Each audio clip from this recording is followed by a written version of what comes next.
어느 날 문득 휴대폰을 열어봅니다. 자녀에게 걸려온 전화는 없고 내가 건 전화도 나중에 얘기하자라는 말로 끝나버렸습니다. 대화가 줄고 만남이 줄고 마음의 거리가 조금씩 멀어져 가는 걸 느낄 때 마음 한쪽이 텅 비는 듯하죠. 생각해 봅니다. 나는 분명 자식을 걱정해서 말했을 뿐인데 왜 자꾸 벽이 생길까? 내가 무슨 잘못을 했을까? 혹시 내가 모르는 사이 상처 주는 말을 했던 건 아닐까? 가까운 사이일수록 상처는 깊습니다. 우리는 가족이라는 이름으로 때로는 너무 쉽게 말합니다. 우리 사이인데 뭘 그래? 너 잘 되라고 하는 소리야. 그 말 속에 진심이 담겨 있어도 듣는 자녀의 마음에는 잔소리, 비교, 간섭으로 들릴 수 있습니다. 부모는 자식을 향해 늘 사랑을 말합니다. 하지만 그 사랑이 조건처럼 들리고 간섭처럼 느껴진다면 자녀는 조금씩 마음의 문을 닫게 됩니다. 결국 하고 싶은 말이 있어도 하지 못하고 듣고 싶은 말이 있어도 들리지 않게 되죠. 오늘 우리는 자녀와 멀어지게 만드는 하면 안 되는 5가지를 함께 나누려 합니다. 누구나 한 번쯤은 해봤을, 그러나 돌이켜보면 후회되는 말과 행동들, 그 작은 습관들이 어떻게 자녀와의 거리를 만들고 또 어떻게 바꿀 수 있는지 지금부터 차근차근 이야기해 보겠습니다. 첫 번째, 끊임없는 잔소리입니다. 부모가 자식에게 제일 많이 하는 말이 뭘까요? 바로 잔소리입니다. 밥은 제대로 챙겨 먹니? 밤마다 그렇게 늦게 자면 건강 망쳐. 이제 슬슬 결혼 생각해야지. 돈은 좀 모으고 있니? 우리가 이런 말을 하는 이유는 단 하나, 걱정이 돼서입니다. 아이의 삶이 더 나아지길 바라는 마음, 부모라면 누구나 갖고 있는 그 마음이죠. 그런데 문제는 이 말들이 자녀에게는 사랑의 언어가 아니라 압박의 언어로 들린다는 겁니다. 부모는 도와주려고 하는 말인데 자녀는 내 삶을 통제하려는 말로 받아들이는 거죠. 예를 들어 직장에서 하루 종일 상사에게 시달리고 집에 돌아왔는데 현관문을 열자마자 또 누군가가 왜 그렇게 했냐? 이건 이렇게 했어야지. 앞으로는 이렇게 해라 하고 잔소리를 한다고 상상해 보세요. 숨 쉴 틈조차 없어지겠죠? 자녀가 부모의 잔소리를 들을 때 바로 그 마음입니다. 특히 성인이 된 자녀는 스스로 인생을 책임지고 살아가고 싶어 합니다. 그런데 부모가 잔소리를 멈추지 않으면 자녀는 나는 여전히 미성숙한 아이로 취급받는구나 하는 좌절감을 느낍니다. 그리고 결국 대화 자체를 줄여버립니다. 전화가 와도 받기 싫어지고 만나도 빨리 자리를 피하고 싶어지는 거죠. 무엇보다 잔소리의 무서움은 자녀가 부모의 진짜 마음을 듣지 못하게 만든다는 겁니다. 너 건강 걱정된다는 따뜻한 마음이 또 시작이야 라는 한숨 속에 묻혀버립니다. 결국 사랑의 메시지가 전달되지 못하고 서로에게 불편한 벽만 남게 됩니다. 그럼 어떻게 해야 할까요? 사실 정답은 아주 단순합니다. 말을 줄이고 들어주는 것. 조언보다 더 큰 힘은 경청입니다.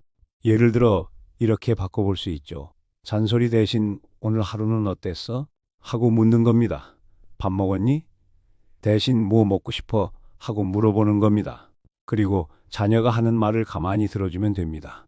자녀는 사실 부모의 잔소리를 원하지 않습니다. 부모가 나를 존중해주고 내 이야기를 들어주고 있다는 그 느낌, 그것만으로도 충분합니다. 잔소리를 줄이는 것, 이 단순한 변화가 자녀와의 거리를 좁히는 첫걸음이 됩니다. 사랑은 말로만 전달되는 게 아닙니다. 때로는 침묵이 가장 따뜻한 대화가 되기도 합니다. 두 번째, 비교와 평가입니다. 너희 사촌은 벌써 집 샀다더라. 옆집 아들은 대기업에 들어갔다는데 넌 아직 뭐하니? 누구는 벌써 손주도 안겨준다는데. 부모의 입에서 이런 말이 나올 때 마음속에는 어떤 의도가 숨어 있을까요? 사실은 단순합니다.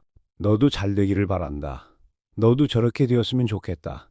즉, 사랑과 기대에서 비롯된 말입니다. 하지만 자녀의 귀에는 전혀 다르게 들립니다. 나는 부모에게 늘 부족한 자식이구나. 내 있는 모습 그대로는 인정받지 못하는구나. 그리고 이 감정은 부모와의 관계에 깊은 금을 남깁니다. 비교의 말은 칼과 같습니다. 비슷한 말이라도 누구와 견주느냐에 따라 상처의 깊이가 달라집니다. 사촌, 이웃, 친구 혹은 형제자매. 자녀는 이미 사회에서 수많은 경쟁 속에 살아갑니다. 학교에서는 성적으로, 직장에서는 성과로, 또래 사이에서는 능력으로. 그런데 집에 와서조차 비교의 화살을 맞는다면 어디에서 마음을 쉴 수 있을까요? 부모는 자극을 주고 싶다는 생각으로 말을 꺼냈을지 모릅니다. 하지만 실제로는 자극이 아니라 좌절을 줍니다.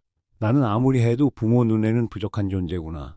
이 무력감은 자녀의 마음을 얼어붙게 만들고 결국 대화 자체를 닫아버리게 합니다. 더 큰 문제는 비교 속에는 늘 평가의 그림자가 따라온다는 겁니다. 너는 아직도 그 정도밖에 안 돼? 넌 왜 이렇게 못하니? 이런 평가의 말은 자녀를 한순간에 시험지 위 점수처럼 만들어버립니다. 존재 자체가 아니라 결과로만 측정되는 느낌. 부모가 원하는 건 잘 되는 자녀인데 자녀가 듣는 건 조건부 사랑입니다. 조건부 사랑은 가장 아픈 사랑입니다. 내가 잘해야만 사랑받을 수 있구나. 이 생각은 자녀를 부모 곁에서 멀어지게 합니다. 그렇다면 어떻게 해야 할까요? 비교의 말이 아닌 격려의 말을 선택하는 겁니다. 너희 사촌은 벌써 집 샀다더라. 대신 너도 네 속도대로 잘 살아가고 있구나.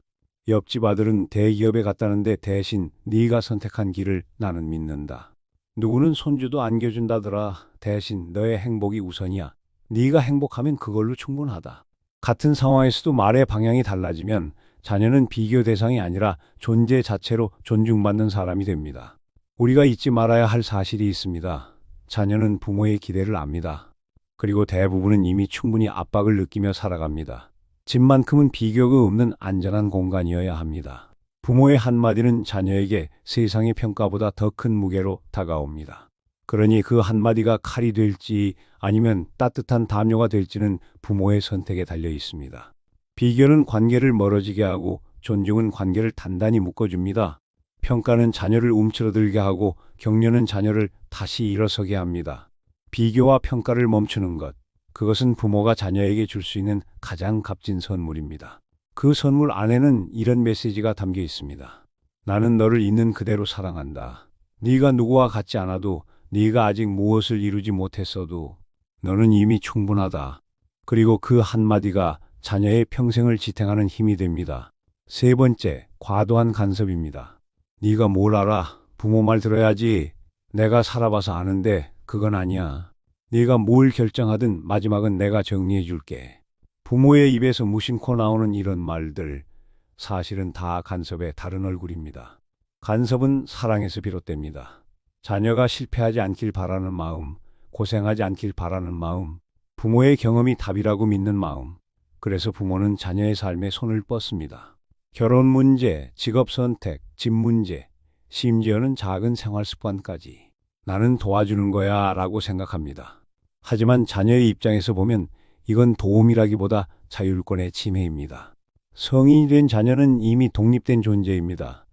자기 삶을 설계하고 결정하고 책임질 준비가 되어 있습니다. 그런데 부모가 계속 개입하면 자녀는 이렇게 느낍니다. 나는 여전히 어린아이로 취급받는구나. 내 선택은 존중받지 못하는구나. 부모는 내가 스스로 설 수 있다고 믿지 않는구나. 이 생각은 자존감을 갉아먹습니다. 그리고 관계에 보이지 않는 벽을 만듭니다. 실제로 많은 자녀들이 이런 말을 합니다. 부모님이 저를 사랑하시는 건 알지만 제가 뭘 하든 결국은 부모님 뜻대로 하려고 해서 답답해요. 제가 선택할 여지가 없어요. 그래서 차라리 아무 말도 안 하고 싶어집니다. 간섭은 사랑을 보여주려는 행동이지만 그 결과는 사랑의 반대인 거리두기가 됩니다. 한번 이런 장면을 떠올려 보십시오. 아이가 처음으로 자전거를 배우던 날 부모는 뒤에서 잡아줍니다. 쓰러지지 않게, 넘어지지 않게.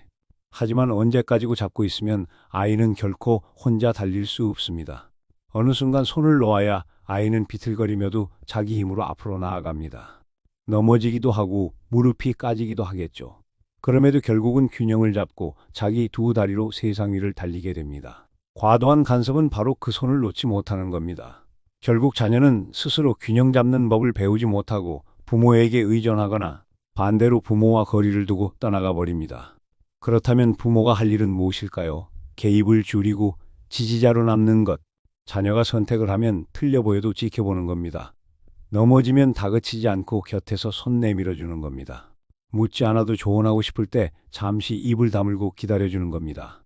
그러면 자녀는 부모를 간섭하는 사람이 아니라 언제든 기대어 쉴 수 있는 든든한 울타리로 느끼게 됩니다. 부모는 늘 걱정합니다. 내가 손을 놓으면 아이가 다칠 텐데. 맞습니다. 하지만 아이는 다치면서 배웁니다. 실패하면서 강해지고 넘어지면서 균형을 배웁니다. 부모의 간섭은 그 배움을 빼앗는 것입니다. 과도한 간섭을 멈추는 건 자녀를 방치하는 게 아닙니다. 오히려 자녀가 자기 삶의 주인이 되도록 돕는 가장 큰 지혜입니다. 그리고 자녀는 언젠가 이렇게 말할 겁니다. 내가 어려울 때 부모님은 나를 대신해서 결정하지 않으셨다. 그 대신 옆에서 믿어주셨다. 그래서 나는 부모님께 늘 감사하다.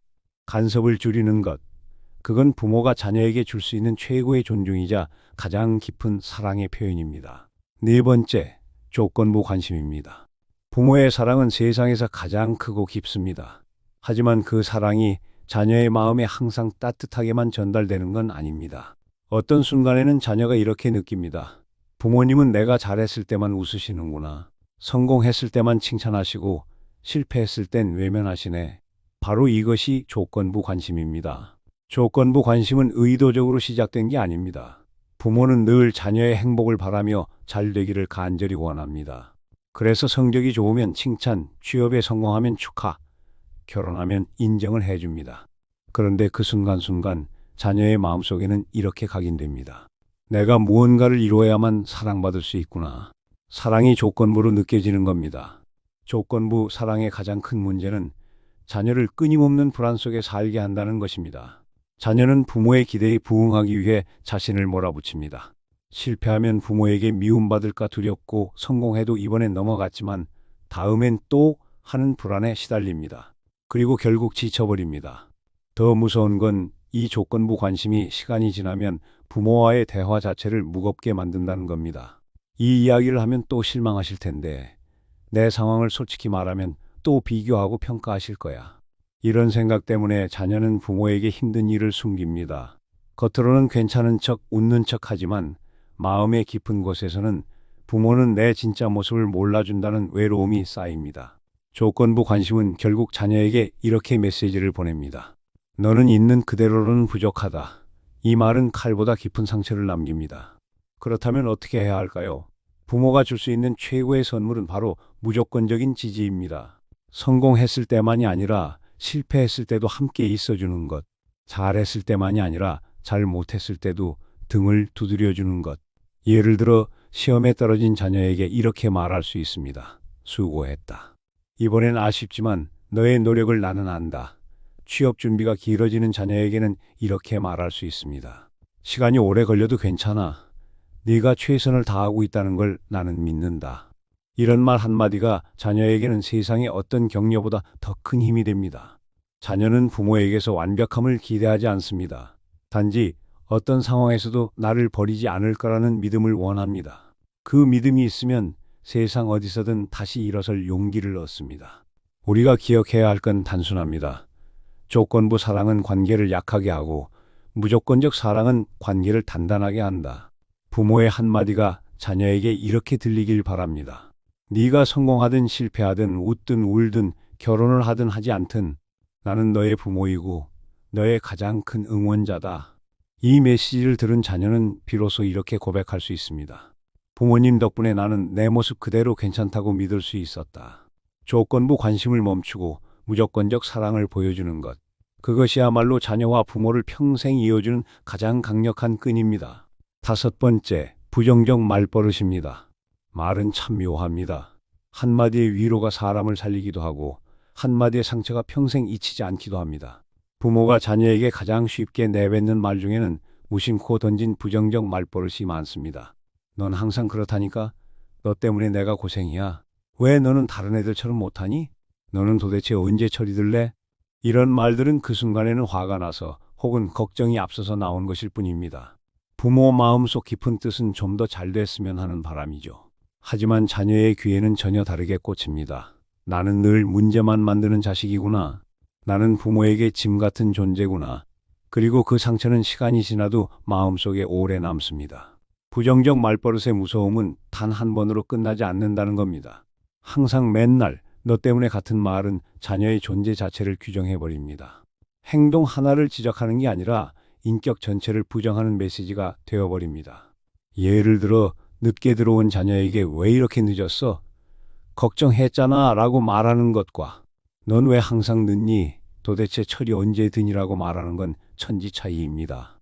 앞의 말은 상황을 지적하는 것이지만 뒤의 말은 존재를 깎아내리는 것입니다. 자녀는 부모의 말을 세상 그 누구보다 깊게 새깁니다. 친구가 한 말은 잊을 수 있어도 부모가 한 말은 뼛속에 남습니다. 특히 부정적 말버릇은 자녀의 마음속에 작은 균열을 만들고 그 균열은 시간이 지날수록 커져갑니다. 많은 부모가 후회합니다. 화가 나서 한 말인데 그게 그렇게 큰 상처가 될 줄은 몰랐다. 내 의도는 아니었는데 아이가 마음의 문을 닫아버렸다. 하지만 이미 뱉어진 말은 지울 수 없습니다. 그렇기에 더더욱 지금부터의 말이 중요합니다. 그렇다면 어떻게 바꿔야 할까요? 첫째, 행동만 지적하고 존재는 지켜주기. 너는 왜 항상 늦어? 대신 오늘은 늦어서 걱정했어. 다음엔 미리 연락만 줘. 둘째, 부정 대신 긍정으로 말하기. 너는 왜 이렇게 못하니?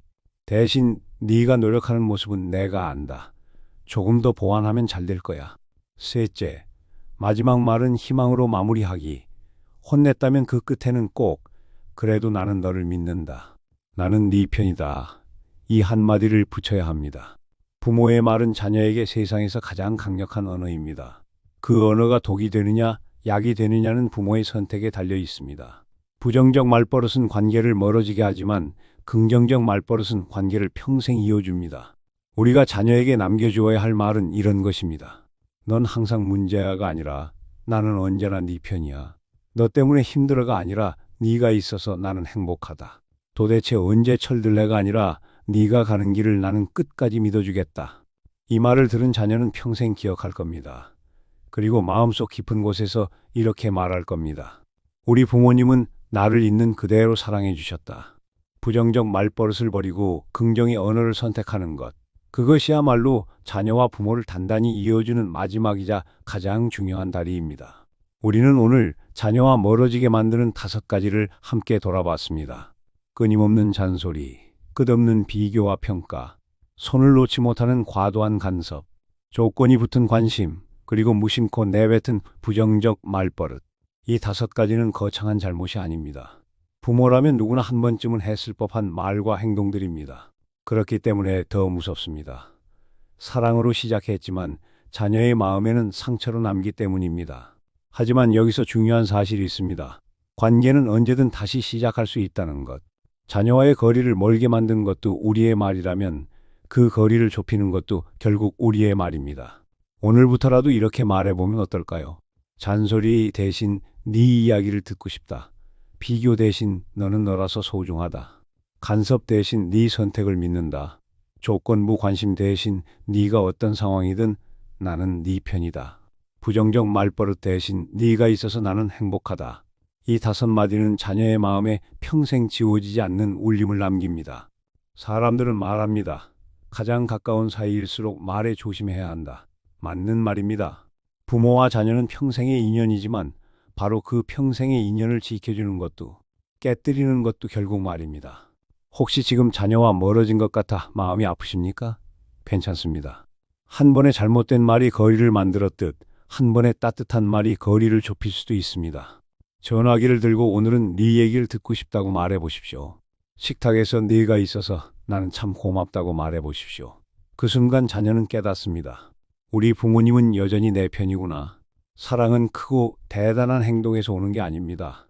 사랑은 매일의 작은 말, 작은 눈빛, 작은 손길에서 옵니다. 그리고 그 작은 것들이 모여 부모와 자녀를 평생 이어주는 가장 강한 끈이 됩니다. 자녀와의 관계, 아직 늦지 않았습니다. 지금 이 순간부터 다시 시작할 수 있습니다. 오늘 당신의 한마디가 자녀의 평생을 지탱하는 힘이 될 것입니다. 르 대신 네가 있어서 나는 행복하다. 이 5마디가 자녀의 마음에 평생 지워지지 않는 울림을 남길 겁니다. 실제로 이 방법을 적용한 부모들의 후기입니다. 3개월 만에 자녀가 먼저 전화하기 시작했어요. 아이가 고민을 털어놓기 시작했어요. 가족 관계가 완전히 달라졌어요. 부모와 자녀는 평생의 인연입니다. 하지만 그 평생의 인연을 지켜주는 것도 깨뜨리는 것도 결국 말입니다. 혹시 지금 자녀와 멀어진 것 같아 마음이 아프신가요? 괜찮습니다. 한 번의 잘못된 말이 거리를 만들었듯 한 번의 따뜻한 말이 거리를 좁힐 수도 있어요. 오늘 당장 자녀에게 전화해서 말해보세요. 네 얘기를 듣고 싶다고. 네가 있어서 나는 참 고맙다고. 그 순간 자녀는 깨달을 겁니다. 우리 부모님은 여전히 내 편이구나. 사랑은 크고 대단한 행동에서 오는 게 아닙니다. 사랑은 매일의 작은 말, 작은 눈빛, 작은 손길에서 와요. 그리고 그 작은 것들이 모여 부모와 자녀를 평생 이어주는 가장 강한 끈이 됩니다. 자녀와의 관계, 아직 늦지 않았습니다. 지금 이 순간부터 다시 시작할 수 있어요. 오늘 당신의 한마디가 자녀의 평생을 지탱하는 힘이 될 겁니다.